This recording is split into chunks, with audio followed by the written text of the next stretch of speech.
एक बार प्रेम से बोलो शंकर भगवान की जय, विष्णु भगवान की जय। झूठ बोलना, चोरी करना, ये कितना पाप होता है। मनुष्य की इतना तो मालूम जरूर है कि झूठ बोलने का पाप होता है, चोरी करने का पाप होता है, लेकिन उसको वो बात को जानते हुए हल्के में ले लेते हैं, सीरियस नहीं लेते हैं। अगर सीरियस इस बात को लेते ना तो कहीं उनका बिगड़ा हुआ बन जाता। लेकिन दुख तो इस बात का है कि सीरियस ही नहीं लेते हैं कि झूठ बोलना पाप है और चोरी करना पाप है। इसी बात पर एक कथा मुझे याद आ गई। नारद भगवान एक बार उन्होंने भी चोरी की थी। नारद जी जो कि ब्रह्मपुत्र नारद जी हैं, ऋषियों में महर्षि ऋषि हैं, ज्ञानी हैं, उनको भी एक बार चोरी करना पड़ा। जैसे कि हम लोग कोई बात हल्के में ले लेते हैं, वो भी शायद हल्के में लिए होंगे। इतना मुझे नहीं ज्ञान है कि हल्के में लिए कि नहीं लिए, लेकिन मैं कह देती हूँ। लेकिन जानते होंगे तो ऐसा काम वो नहीं करते। ये भी बात सत्य है कि जानबूझकर तो करेंगे नहीं। एक बार मार्ग में वे जा रहे होते हैं, समय हो गया स्नान करने को। रास्ते में उन्होंने पहाड़ पर नदियाँ बहती हुई देखे। उन्हें अच्छा लगा, सोचे कि स्नान करने का समय हो गया है, चलकर इस नदी में हम स्नान कर लेते हैं। उस नदी में स्नान उन्होंने किया। जब स्नान कर लिया तो भगवान को कुछ अर्पण करके भोग लगाकर खाने की आदत थी। अब नहाए, पूजा किए, लेकिन भगवान को भोग लगाने के लिए उनके पास कुछ था ही नहीं। को भगवान को क्या अर्पण करे, किस चीज़ का भोग लगाए, उनके पास कुछ नहीं था। इधर उधर देखने लगे कि कहीं पर कुछ मिल जाता तो भगवान का हम भोग लगा देते, कुछ मिल जाता तो भगवान का भोग लगा देते। परेशान, उनका चित्त परेशान था। देख रहे थे, पूजा में सही से मन नहीं लग रहा था। तब तक से उनकी नज़र गई खेतों में। खेत में जौ बहुत लगा हुआ था, बाल निकल गई थी, पक भी गया था जौ की खेती। अब क्या करते हैं, उठ करके नारद भगवान जी 3 बाल तोड़े। जौ को उन्होंने 3 बाल लिया। वो जौ को बाल को मसल करके अब भगवान जी को अर्पण कर दिया। अब वही भोग लगा करके जौ को उन्होंने ग्रहण कर लिया। चित्रगुप्त कहते हैं कि कौन देखता है ऊपर कि क्या होता है क्या नहीं। देखता तो नहीं है लेकिन सुनता तो जरूर है। चित्रगुप्त जी अपने रजिस्टर में दर्ज कर लिया कि नारद ऋषि ने चोरी किया है। चोरी के इल्जाम उन्हें लग गया। कोई देखा तो नहीं, न किसी ने देखा, न किसी ने कुछ कहा, लेकिन चित्रगुप्त जी अपने रजिस्टर में दर्ज कर लिए कि चोरी इन्होंने किया है। 3 बाल का, जौ का केवल 3 बाल का उन्होंने चोरी किया था। जब अपना शरीर छोड़ करके ऊपर गए तो जानते थे ईश्वर कि हम कुछ कभी किए हैं नहीं, हमें तो साक्षात, हमें तो विमान आएगा, वैकुंठ में जाऊंगा।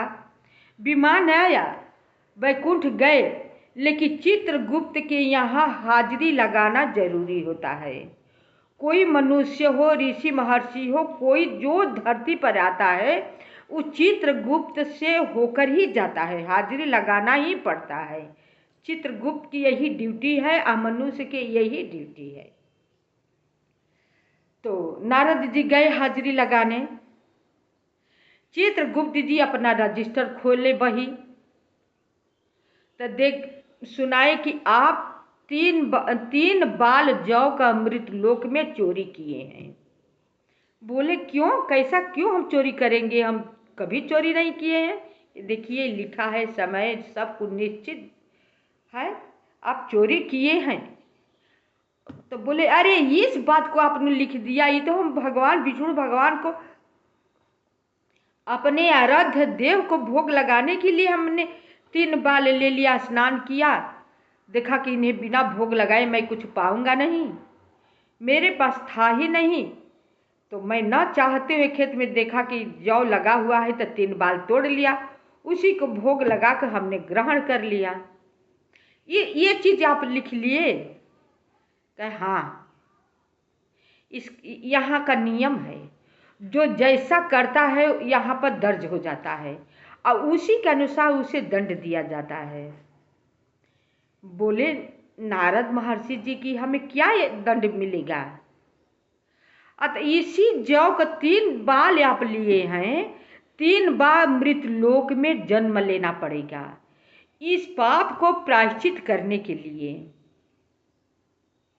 बोले प्रायश्चित करने के लिए 3 बार जन्म लेना पड़ेगा। अतः हाँ, जन्म लेंगे, सेवा करेंगे मृतलोक में, तब जाके इस पाप से प्रायश्चित होगा। 3 बार आपको जन्म लेना पड़ेगा। तो महर्षि नारद जी को चोरी का इल्जाम लगा, 3 बार का भगवान का भोग लगाने के लिए जो कि लिए थे।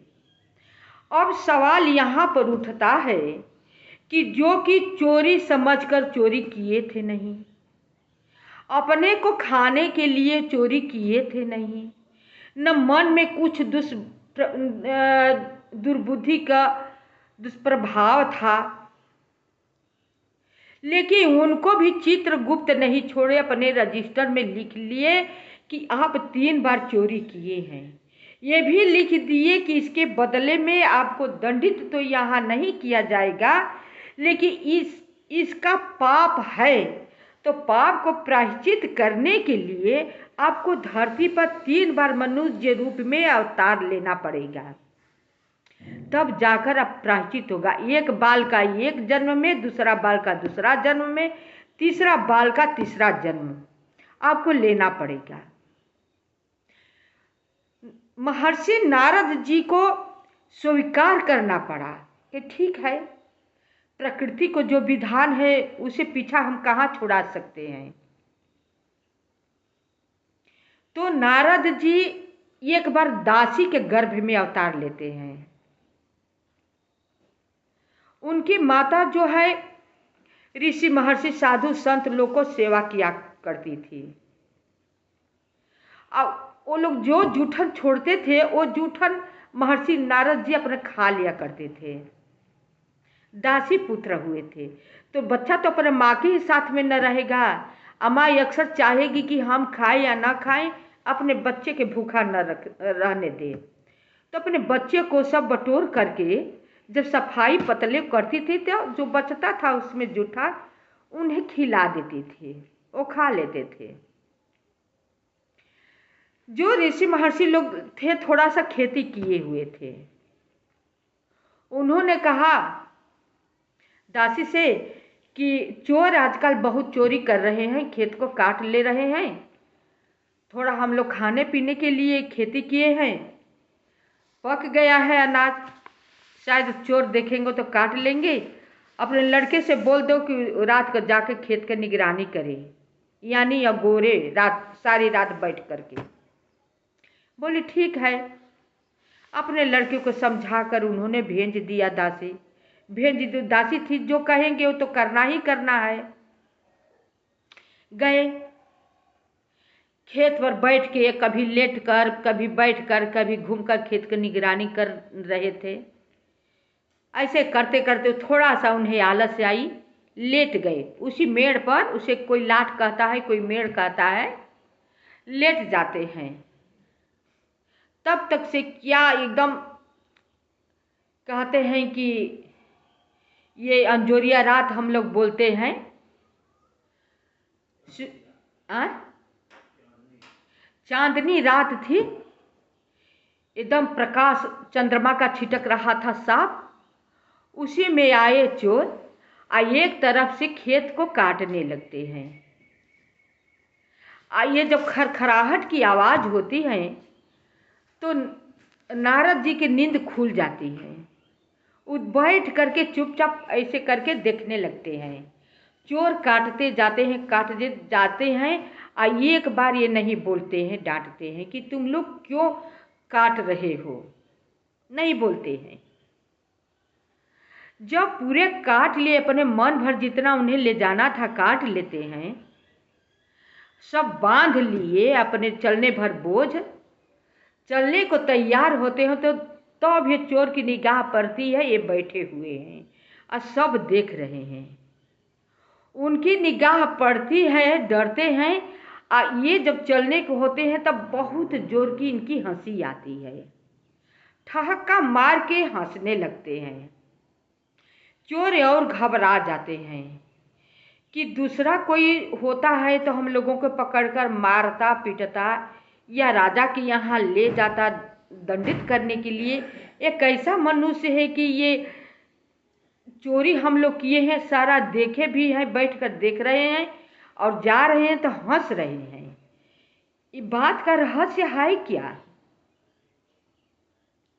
अंत में चोरों ने डर तो रहे थे, लेकिन हाथ जोड़ करके पूछे कि आप बताइए, आप हम लोगों को पकड़े नहीं, न कुछ बोले, कुछ डांटे भी नहीं, जो कि खेत का आप रखवारी करने के लिए आए हुए हैं। उल्टे में जब हम लोग ले जा रहे हैं बांध करके तो अब हंस भी रहे हैं। ये हंसी के कारण क्या है और न बोलने के कारण क्या है?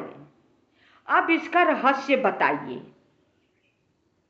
कहे नारद जी, जो जो तुम लोग ने किया है सो किया है, ले जा रहे हो खाने के लिए, लेकिन हंसी तो इस चीज के लिए आ रही है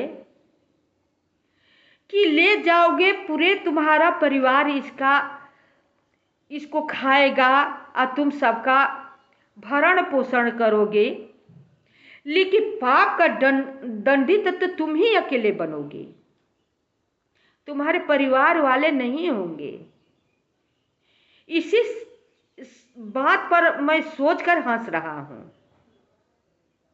कहीं हमें बहुत बड़ा पाप लगेगा महर्षि जी? कल एकदम पाप लगेगा। ये पाप इतना है, एक बोझ तुम लिए हो, तुमसे चल नहीं जाएगा। इसका पता ना कितना बार तुम्हें इसको पाप को प्रायश्चित करने के लिए कैसे कैसे स्थिति में जन्म लेना पड़ेगा, तब जाकर प्रायश्चित होगा कि नहीं होगा ये भी कोई गारंटी नहीं है कि वो कैसे। अब चोर अपना बोझ छोड़ देते हैं और इनके पास बैठ जाते हैं सारी बात जानने के लिए। अब उनके अंदर भय हो जाता है, पाप से डर बैठ जाता है। अब बात को रहस्य जानने के लिए अब घर जाने के तैयार नहीं होते हैं, बात जानने के लिए बैठ जाते हैं। कहते हैं, हे महर्षि जी, यदि आपके पास ज्ञान है, सब कुछ जानते हैं, विधि पूर्वक इस चोरी के विषय में समझा कर मुझे बता दीजिए। अब अपना इतिहास, पूर्व जन्म की कथा नारद जी बताने लगते हैं कि हमने पूर्व जन्म में केवल 3 बाल हो भगवान के लिए चोरी की थी। चोरी तो नहीं की थी, लेकिन चित्रगुप्त जी ने चोरी के रूप में लिख लिया था। और उसी कारण मुझे उन्होंने कहा कि 3 बार तुम्हें जन्म लेना पड़ेगा पृथ्वी पर जाकर मनुष्य रूप में, तब इसका प्रायश्चित करना पड़ेगा। तो हम दासी के पुत्र में, हम ब्रह्मा के पुत्र होते हुए हमें चोरी के कारण हमें दासी के घर में, दासी की कोख में पैदा लेना पड़ा है और उसका दंडित मैं पापों का प्रायश्चित करने का मौका मिल रहा है। मैं प्रायश्चित कर रहा हूँ। मैं यही सोचकर हंसा कि हमने 3 बार चोरी किया तो 3 बार जन्म लेने का मौका मिला, हमें दंड दिया गया, आप सब तो एक बोझ लिए हो, ये कितना आप सब जन्म आप सबको लेना पड़ेगा। इसका उपयोग तुम क्या करोगे? सबसे बचेगा तभी तो तुम्हारी धर्म पत्नी भोजन करने को देगी। रोज करते होगे तब पूरा कितना जन्म तुम्हें इसको भरपाई करना पड़ेगा। इसी बात पर मैं हंसा। चोरी करने वाले नहीं जानते हैं कि चोरी का दंड मुझे कितना भरपाई करना पड़ेगा, कैसे उससे भरना पड़ेगा, उन्हें नहीं पता है। सुनते हैं, जानते हैं, उन्हें मालूम है कि चोरी करना महापाप है, लेकिन उसके हल्के में ले लेते हैं, जैसे कि नारद जी हल्के में लिए थे। तो हम सबसे यही कहना चाहेंगे कि आप कोई बात जाने तो उसे हल्के में मत लीजिए। हल्के में लेने वाली बात हो तो लीजिए, लेकिन हर बात को आप हल्के में मत लीजिए। यदि पूरी तरह से आपको जानकारी नहीं है तो आप उसे जानने के लिए कोशिश कीजिए। जानेंगे, सुनेंगे, समझेंगे तो आपको शायद मनुष्य रूप में उसे सुधारने का मौका मिलेगा। आप सुधरने लगोगे ना तो सुधर जाओगे। पापों का प्रायश्चित इसी जन्म में हो जाएगा, नहीं तो अन्यथा कोई उपाय नहीं है। वो तो ब्रह्म का पुत्र थे तो वो विमान से गए, बैकुंठपुरी में गए, चित्रगुप्त जी से बात करने की उन्हें अवसर मौका मिला। अपने लोगों का तो वो भी नहीं मिलेगा। तो हम यही कहेंगे कि आप कोई बात को हल्के में मत लीजिए। नहीं मालूम है, सबको हर बात नहीं मालूम होती है, वो बात कोई आश्चर्य वाली नहीं है, लेकिन जानने की कोशिश अवश्य कीजिएगा।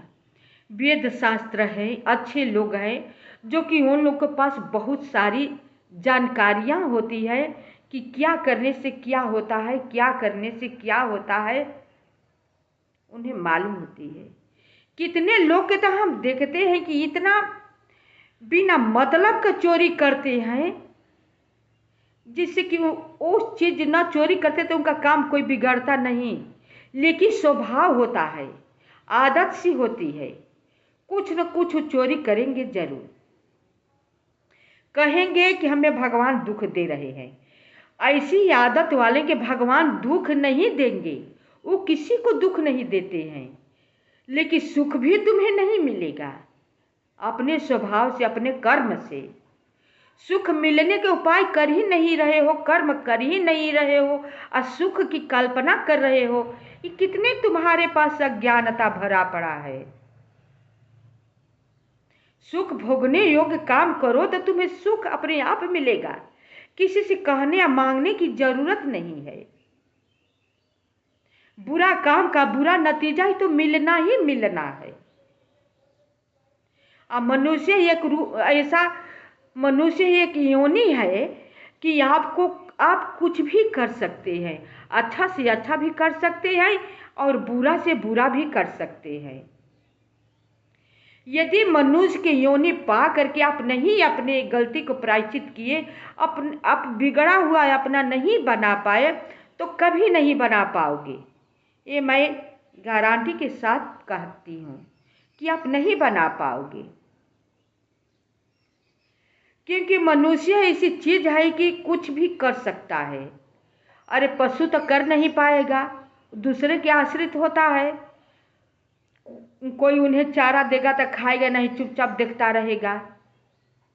जानवर जंगली होता है, वो भी भोजन के तलाश में रहता है तो मांस ही का भोजन करता है, जीव जंतु का भोजन करता है।